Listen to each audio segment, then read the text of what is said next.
ഇത് ബ്ലൂ കളറിൽ മെറൂണും ഓഫ് വൈറ്റും കൂടിയിട്ടുള്ള അജർ പ്രിന്റ് ആണ് കേട്ടോ. യോക്കിൽ ഇങ്ങനെയാണ് പാച്ച് വർക്ക് കൊടുത്തിട്ടുള്ളത്. ആപ്ലിക് വർക്കും ചെയ്തിട്ടുണ്ട്. ബാക്കിലും സെയിം തന്നെ.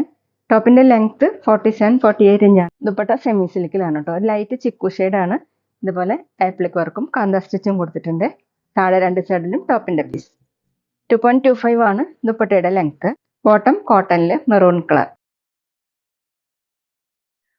അടുത്ത് നേരത്തെ കാണിച്ചിട്ട് കളർ ചേഞ്ചാണ്. മസ്റ്റാർഡ് യെല്ലോ കളറിൽ മെറൂണും ഗ്രേയും ഒക്കെ കൂടിയിട്ട് ഓഫ് വൈറ്റും കൂടിയിട്ടുള്ള അജർ പ്രിന്റ് ആണ്. യോക്കിൽ ഇങ്ങനെ 6 ആക്ക് മോഡലുള്ള ഒരു പാച്ച് വർക്ക് കൊടുത്തിട്ടുണ്ട്. താഴെ ആപ്ലിക് വർക്കാണ് കേട്ടോ ചെയ്തിട്ടുള്ളത്. നല്ല ഭംഗിയുള്ള ഡിസൈനാണ്. ബാക്കിലും സെയിം തന്നെയാണ്. ലൈനിങ്ങിൻ്റെ ആദ്യമൊക്കെ സ്റ്റിച്ച് ചെയ്യാൻ പറ്റും. 47 ഇഞ്ചാണ് ടോപ്പിന്റെ ലെങ്ത്. ഡെയിലി വെയറിനും ഓഫീസ് വെയറിനൊക്കെ നല്ലൊരു മെറ്റീരിയലാണ്. Dupatta semi silk. ഇങ്ങനെയാണ് കേട്ടോ ടോപ്പിന്റെ പീസ് കൊടുത്തിട്ടുള്ള ആപ്ലിക് വർക്കാണ് ചെയ്തിട്ടുള്ളത്. ഇതുപോലെ രണ്ട് സൈഡിലും ഡിസൈൻ വന്നിട്ടുണ്ട്. 2.25 ആണ് ദുപ്പട്ടയുടെ ലെങ്ത്. ബോട്ടം മെറൂൺ കളർ, ഒരു ചെങ്കല്ല് കൂടിയിട്ടുള്ള മെറൂൺ ആണ് കേട്ടോ, കോട്ടൺ.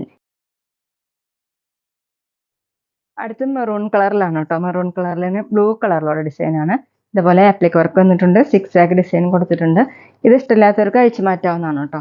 ബാക്കിലും സെയിം തന്നെ കോട്ടണിൽ അജർ പ്രിന്റ് ആണ്. 47-48 ഇഞ്ചാണ് ടോപ്പിന്റെ ലെങ്ത്. ദുപ്പട്ട സെമി സിൽക്കിൽ. എല്ലാ ദുപ്പട്ടയുടെ കളർ സെയിം തന്നെയാണ് കേട്ടോ. ഇങ്ങനെ ആപ്ലിക് വർക്ക് ടോപ്പിന്റെ പീസ് കൊടുത്തിട്ടുള്ളത്. താഴെ രണ്ട് സൈഡിലും ബോർഡറും കൊടുത്തിട്ടുണ്ട്.